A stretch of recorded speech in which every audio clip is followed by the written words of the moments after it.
A MotoGP deveria estar em uns diazinhos de folga, mas nada parou de verdade.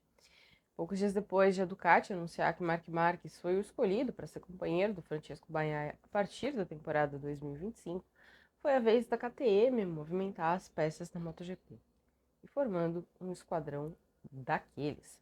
A casa austríaca já tinha anunciado dias atrás que Pedro Acosta vai ser promovido da Tech 3 para a equipe oficial ao lado de Brad Binder a partir do próximo ano, o que não surpreendeu absolutamente ninguém. Mas o anúncio dessa quinta-feira foi um tanto mais surpreendente. Logo de cara, a equipe confirmou os dois pilotos que vão compor a equipe de Hervé Poncharal, Enea Bastianini e Maverick Vinales. No caso do italiano, a surpresa é um pouco menor. Bastianini foi preterido pela Ducati e o próprio agente dele, o Carlo Pernat, já tinha falado publicamente sobre a Tech 3 ser uma opção. O caso do Vinales é um pouquinho diferente, porque muito embora o contrato dele com a Aprilia vá até o final desse ano também, e ainda não tivesse sido renovado, a Aprilia tinha falado sobre a possibilidade de dar a ele um novo contrato. Mas o Vinales tinha se mostrado até um pouquinho reticente, meio que deu uma cobrada pública ali de que não tinha tido nenhuma negociação.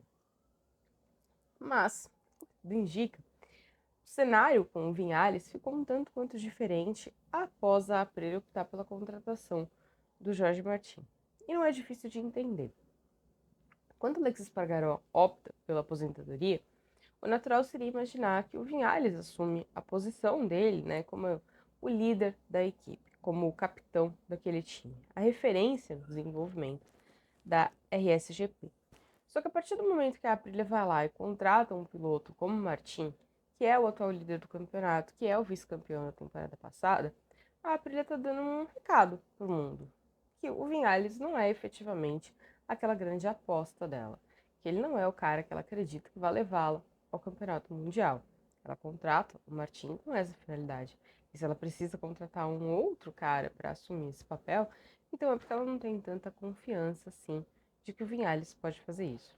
Ao menos foi assim que Vinales aparentemente entendeu as coisas. E aí ele procurou um outro rumo. Do lado da Aprilia isso tem um impacto, porque a menos que ela promova ou Miguel Oliveira ou Raul Fernandes, o que no momento parece improvável, ela vai ter na equipe oficial alguém que não conhece a moto dela. A exceção vai ficar ali por conta do Lourenço Savadori, que é o piloto de testes.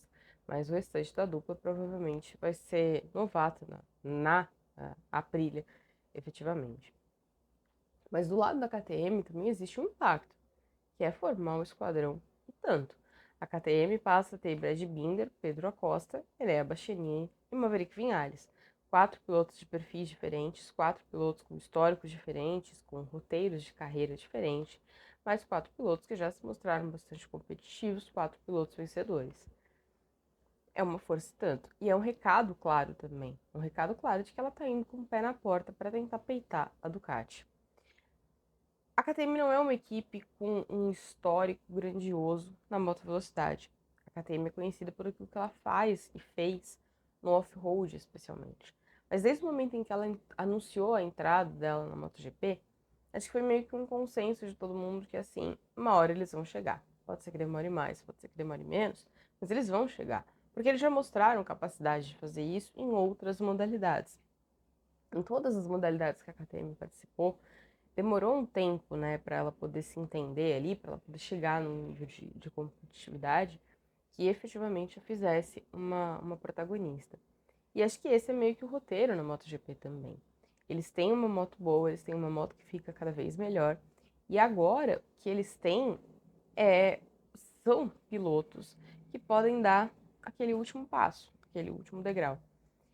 A KTM tem também um piloto de testes impressionante, que é Dani Pedrosa, que está ali conduzindo o desenvolvimento e que tem uma capacidade de desenvolvimento, aliás, bastante reconhecida. Então, a composição da KTM é uma força por si só.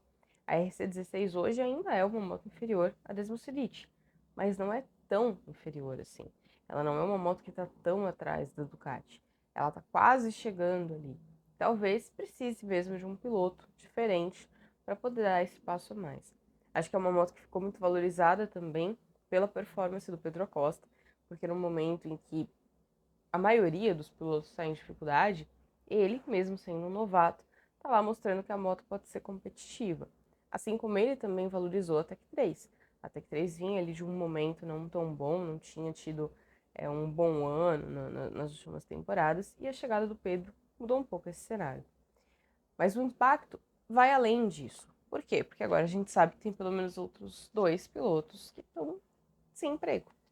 Augusto Fernandes, que era o dono da vaga na Tech 3, de uma das vagas da Tech 3, e o Jack Miller, que era o ocupante da vaga preenchida pelo Acosta na KTM.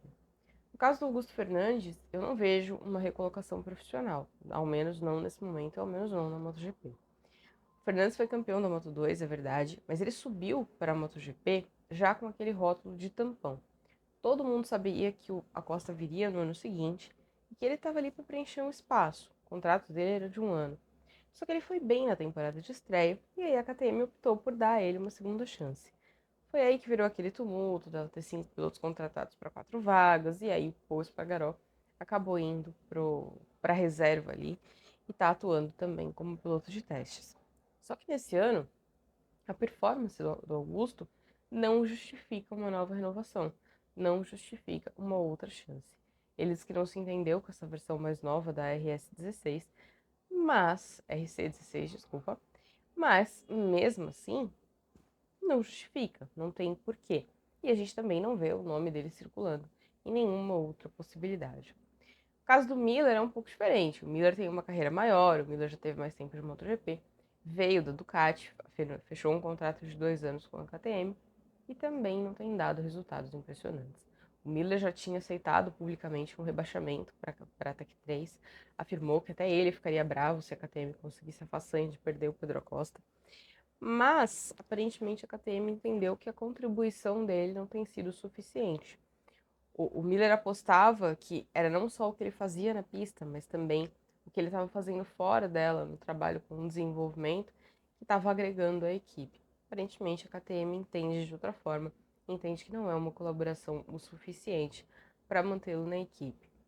O nome do Miller tem outros rumores, inclusive de um retorno para a Honda, que foi a fábrica que o trouxe para a MotoGP lá atrás, pulando a Moto2, né? Ele fez a ligação direta de Moto3 para a MotoGP, mas também a própria Ducati, só que no Mundial de Superbike, aí no caso do Álvaro Bautista optar pela aposentadoria, o Miller poderia ser o substituto. Mas essas são coisas que a gente ainda vai ver adiante, né? Cenas dos próximos capítulos. O fato é, a KTM se reforçou muito e tá dando um recado claro de que chegou a hora dela ir pra briga. Se vai dar certo ou não, a gente vai ver em 2025. Mas que o time ficou bem bom, isso ficou. Me conta aí, o que você espera da KTM, do futuro da KTM, não só em 2025, mas também adiante. Vocês acham que o título vem em breve? E não, eu não esqueci do Mark Marques. A minha ideia era fazer um vídeo hoje, que eu tô voltando de férias, mas a KTM frustrou a minha ideia. Então o vídeo do Mark Marques vem amanhã. Até mais.